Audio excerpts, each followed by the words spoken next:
بسم اللہ الرحمن الرحیم۔ شروع کرتا ہوں اللہ کے نام سے جو بے انتہا مہربان نہایت رحم کرنے والے ہیں۔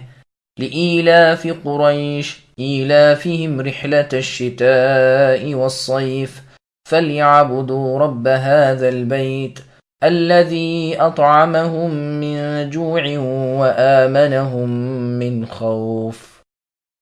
قریش کو الفت دلانے کے شکریہ میں، یعنی انہیں جو جاڑے اور گرمی کے سفر میں خوگر کر دیا ہے، تو اس کے شکریہ میں انہیں چاہیے کہ اسی گھر کے رب یعنی اللہ کی عبادت کرتے رہیں جس اللہ نے انہیں بھوک میں کھانا دیا اور ڈر و خوف میں امن و امان دیا۔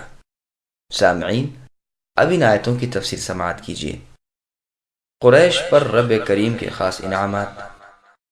موجودہ عثمانی قرآن کی ترتیب میں یہ سورہ سورہ فیل سے علیحدہ ہے اور دونوں کے درمیان بسم اللہ الرحمن الرحیم کی آیت کا فاصلہ موجود ہے۔ مضمون کے اعتبار سے یہ سورت پہلی سورت کے متعلق ہی ہے، جیسے کہ محمد ابن اسحاق، عبد الرحمن ابن زید ابن اسلم رحمہم اللہ وغیرہ نے تصریح کی ہے۔ اس بنا پر معنی یہ ہوں گے کہ ہم نے مکہ سے ہاتھیوں کو روکا اور ہاتھی والوں کو ہلاک کیا۔ یہ قریشیوں کو الفت دلانے اور انہیں اجتماع کے ساتھ باامن اس شہر میں رہنے سہنے کے لیے تھا، اور یہ مراد بھی بیان کی گئی ہے کہ یہ قریشی جاڑوں میں کیا اور گرمیوں میں کیا دور دراز کے سفر امن و امان سے طے کر سکتے تھے، کیونکہ مکے جیسے محترم شہر میں رہنے کی وجہ سے ہر جگہ ان کی عزت ہوتی تھی، بلکہ ان کے ساتھ بھی جو ہوتا تھا امن و امان سے سفر طے کر لیتا تھا۔ اسی طرح وطن میں ہر طرح کا امن انہیں حاصل تھا، جیسے کہ اور جگہ قرآن میں موجود ہے کہ کیا یہ نہیں دیکھتے کہ ہم نے حرم کو امن والی جگہ بنا دیا ہے، اس کے آس پاس تو لوگ اچک لیے جاتے ہیں لیکن یہاں کے رہنے والے نڈر ہیں۔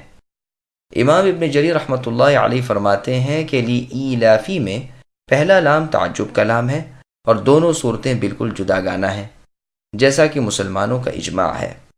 تو گویا یوں فرمایا جا رہا ہے کہ تم قریشیوں کے اس اجتماع اور الفت پر تعجب کرو کہ میں نے انہیں کیسی بھاری نعمت عطا فرما رکھی ہے۔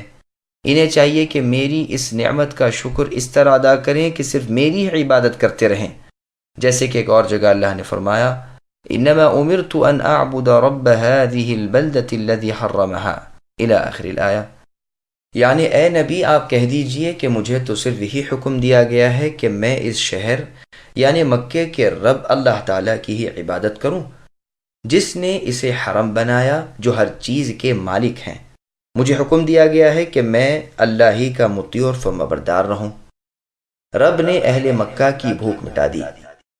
پھر اللہ تعالیٰ فرماتے ہیں وہ رب بیت یعنی اس گھر کے رب اللہ تعالیٰ جس نے انہیں بھوک میں کھلایا اور خوف میں نڈر رکھا، انہیں چاہیے کہ اللہ ہی کی عبادت میں کسی چھوٹے بڑے کو شریک نہ ٹھہرائیں۔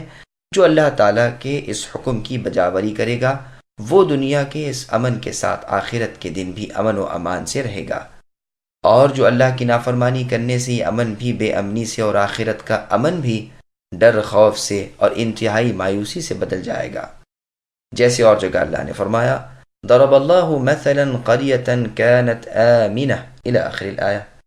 اللہ تعالیٰ ان بستی والوں کی مثال بیان فرماتے ہیں جو امن و اطمینان کے ساتھ تھے، ہر جگہ سے بافراغت روزیاں کھینچی چلی آتی تھیں، لیکن انہیں اللہ کی نعمتوں کی ناشکری کرنے کی سوجی، چنانچہ اللہ تعالیٰ نے انہیں بھوک اور خوف کا لباس چکھا دیا۔ یہی ان کے کرتوت کا بدلہ تھا۔ ان کے پاس انہی میں سے اللہ کے بھیجے ہوئے آئے، لیکن انہوں نے ان کو جھٹلایا۔ اس ظلم پر اللہ کے عذابوں نے انہیں گرفتار کر لیا۔ مجمع الزوائد الہیثمی میں ایک حدیث ہے کہ رسول اللہ صلی اللہ علیہ وسلم نے فرمایا قریشیوں